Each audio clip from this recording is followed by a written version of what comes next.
네, 안녕하세요. 오늘은 압박에 대해서 한번 배워보겠습니다. 자, 압박에는 우선 세 가지 형태가 있습니다. 1대1인 개인적인 압박, 그리고 부분적인 압박, 그리고 이제 팀 압박 전체. 이렇게 세 가지로 나눠집니다.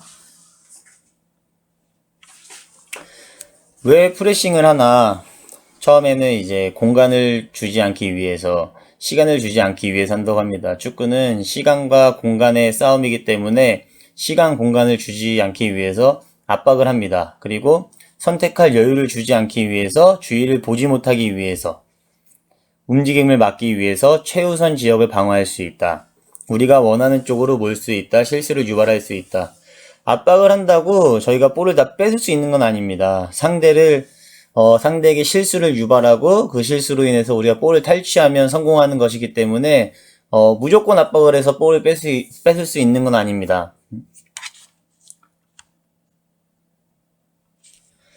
압박의 기본은 1대1에서부터 시작합니다. 강하게 해야 되고요. 저돌적이고 터프하게. 그리고 압박은 중앙보다는 사이드가 조금 더 용이합니다.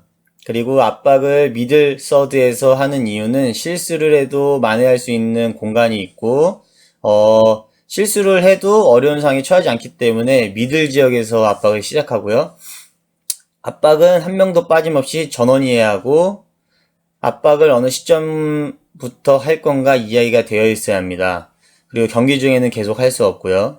압박은 방향과 타이밍이 중요합니다. 우리 선수가 많은 방향으로 또는 공간이 좁은 지역으로 압박을 했는데 파울을 절대로 하면 안 됩니다.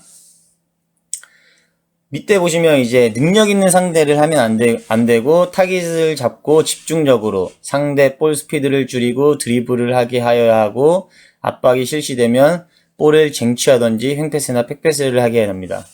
이 말은 압박은 전체적으로 다 같이 이루어져야 하고 강하게 이루어져야 합니다. 그리고 가운데 보시면 미들 서드에서 한다고 했는데 그 이유는 가운데 지역에서 기다려서 압박을 강하게 해야지 실수를 하더라도 시간적인 여유가 있고 공간이 있기 때문에 우리가 다시 또 대처를 할 수 있습니다. 그렇기 때문에 미들 지역에서 압박을 많이 실시합니다. 자, 다음은 이제 언제 압박이 가능한가 타이밍을 잡는 건데요.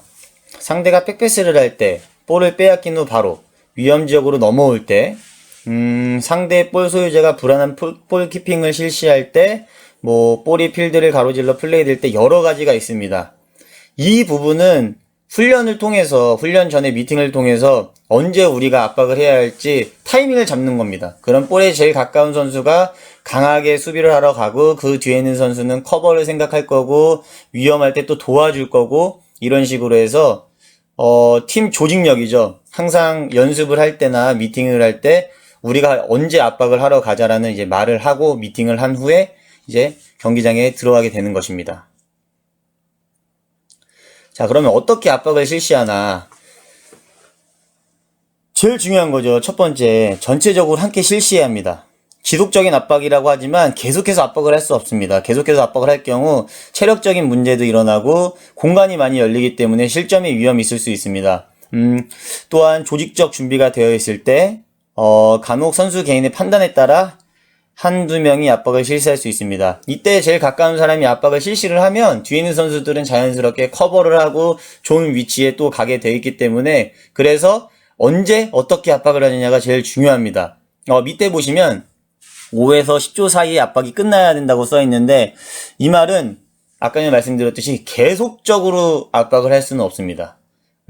체력적인 면이 힘들기 때문에 5초에서 7초 사이에 압박을 끝내서 우리가 볼을 탈취를 하던지 상대에게 실수를 유발해서 볼을 아웃시키던지 그렇게 만들어놔야지 계속해서 할 수는 없습니다. 압박은 수비랑 압박의 차이점은 수비는 골을 먹지 않기 위해서 밑에서 지키는 걸 수비라고 합니다. 근데 압박은 우리가 공을 뺏기 위해서 도전하는 걸 압박이라고 하기 때문에 5초에서 10초 사이에 우리가 압박을 해서 공을 우리가 탈취를 하던지 아니면 볼이 나가서 경기가 멈춰질 수 있는 그런 상황을 계속 만들어야 합니다. 자, 프레싱 수비의 원칙입니다. 자, 첫 번째, 볼에 제일 가까운 사람, 제일 중요하죠. 수비를 압박을 실시하러 가는 사람이 제일 중요합니다. 강하게 가야 되고 이 선수가 움직임으로써 이제 압박이 시작한다는 신호를 주는 겁니다. 그럼 이제 두 번째, 압박하는 동료 커버를 하러 뒤에 있는 사람들이 가겠죠. 그리고 세 번째, 밸런스. 세 번째, 네 번째, 다섯 번째 있는 선수들이 이제 좌우, 앞뒤 균형을 잡으면서 같이 움직일 것입니다.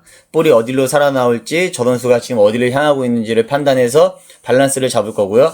네 번째, 집중을 해야 합니다. 우리가 순간적으로 1, 2초 동안 아치하는 순간에 볼이 살아나와서 실점으로 연결되는 상황이 생기기 때문에 최대한 집중을 해야 하고요. 다섯 번째, 제어, 함정으로 유인을 해야 합니다. 우리가 원하는 지역으로 이 선수들이 들어오게끔 만들어서 우리가 볼을 탈취할 수 있는 능력을 가져야 되고요. 제일 중요하다고 생각하는 건 의사소통이죠. 의사소통. 서로 대화를 하면서 어떻게 움직여야 될지, 어디로 갈지, 어떤 선수를 잡아야 할지 항상 끊임없는 대화를 통해서 수비를 하면 프레싱에 성공하기가 조금 더 용이하겠죠. 네, 이것도 뭐 아까 전에 했었던 비슷한 건데요. 중요한 건 이제 위치 선정, 판단. 판단은 제일 가까운 사람이 가게 되면 뒤에 있는 선수들이 쫓아올 거고요. 그리고 예측, 타이밍, 스피드. 강하게 가야겠죠. 그리고 한 번에 먹지 않기 위해서 상대 수비가 공을 잡았을 때는 또 우리가 감속을 해야 할 거고, 지속적인 스피드가 중요하고, 의도를 또 줘야 되고, 의도를 갖고 해야 되고, 접근을 해서 어떠한 방향으로 어떻게 접근을 할지 강하게 가야 되고요. 수비 자세도 중요하고요. 네, 이제 이거는 뭐 압박 존, 프레스 존이라고 하는데 어디서 어떻게 압박을 해야 할지 네, 알려주는 부분이죠. 자, 압박을 위한 전략입니다. 처음은 선수와 공의 위치가 어디에 어느 지역에 있는지에 따라 전략을 세워야겠죠. 그리고 두 번째, 압박을 해야 하는지 아니면 지연을 해야 하는지 볼에 제일 가까운 사람 혹은 맨 뒤에서 다 지켜보고 있는 선수들이 결정을 해야 합니다. 그 세 번째, 선수가 앞이나 옆으로 패스하지 못하게끔 막아서 드리블을 유도해야 합니다. 그리고 패스가 갔다면 네 번째, 퍼스트 터치, 첫 터치를 막아야 합니다. 네, 이거 아까 말했던 프레싱 존이죠.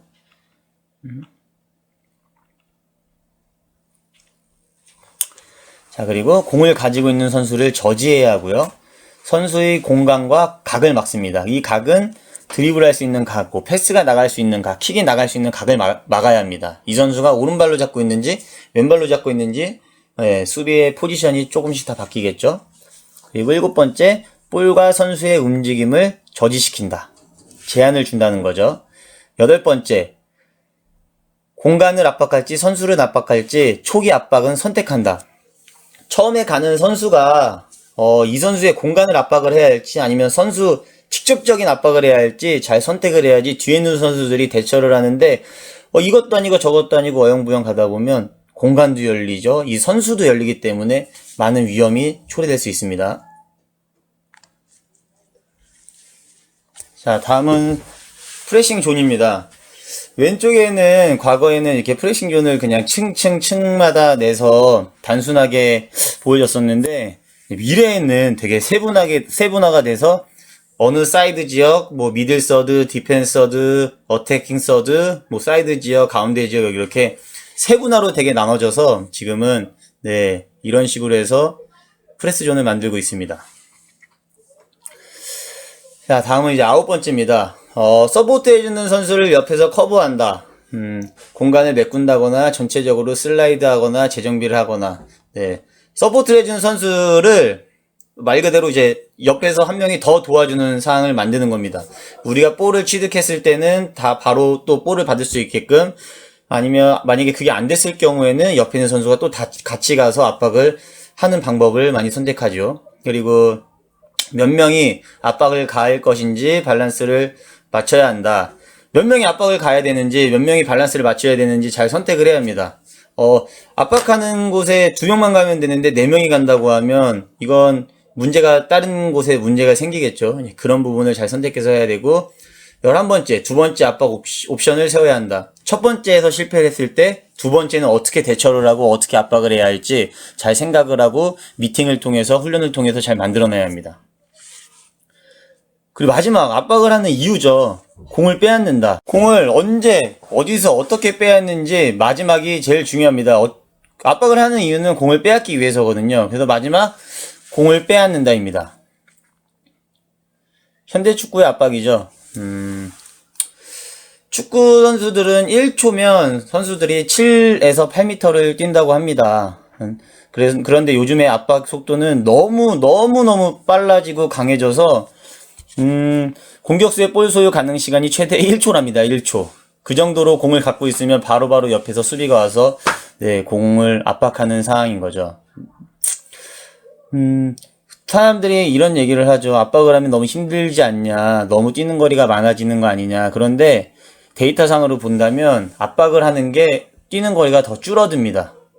압박을 안 하고 그냥 내려서서 수비를 한다고 치면 뛰는 거리가 생각보다 더 많이 늘어나고 선수들이 더 빨리 지치는데 압박을 강하게 빠르게 시행하는 팀이 더 뛰는 거리도 줄어들고 이런 지구력의 저하 그런 것도 많이 오지 않는다고 합니다. 네, 그래서 지금 이제 언제 어디서 어떻게 누가 왜 압박을 해야 하는지 선수들 전체가 잘 안다면 그 팀은 상위 클래스에 있는 높은 수준의 팀이 될 것입니다. 네, 오늘 압박 수업은 여기까지 하겠습니다. 감사합니다.